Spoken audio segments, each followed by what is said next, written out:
السلام عليكم. عاوتاني فيديو جديد. أمي نعيمة أول معروفة بأمي نعيمة البدوية، تفاجئنا بفيديو جديد عصبات فيه كاع المغاربة، وهذا الفيديو كنظن ماشي غير المغاربة اللي غادي يتعصبوا، كاع المسلمين أجمعين. هذا الفيديو انتشر في كاع مواقع التواصل الاجتماعي، حيت أمكم نعيمة كيف ما كتعرفوا عندها تقريبا شي 800 ألف متابع، نقول مليون. المهم البلان ما فيه هو نعيمه جلسات كتعاود واحد النكته للعائله ديالها، وهاد النكته كنظن بلي بزاف فيكم سمعها فاش كان صغير وضحكاتو.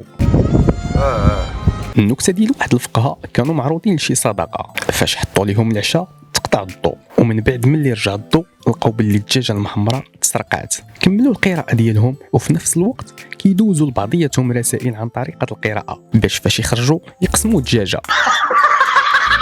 هذه هي النكته اللي كانت كتعاود امي نعيمه، غير هي امي نعيمه خدات راحتها ونسات راسها حتى طاحت في التحريف ديال القران، وهذا هو السبب اللي خلى بزاف ديال الناس ما يعجبهمش الحال، لدرجه ولاو كيطالبوا بمعاقبه امي نعيمه، وكيقول لي باللي بحال هذا التصرف ما خصناش نسكتوا عليه، حيت هذا التصرف كيمس العقيده الاسلاميه، والقانون الجنائي كيعاقب من 6 شهور حتى العامين ديال الحبس، وغرامه ماليه من 2 مليون حتى ل 20 مليون لكل من اساء الدين الاسلامي او النظام الملكي او حرض ضد الوحده الترابيه للمملكه.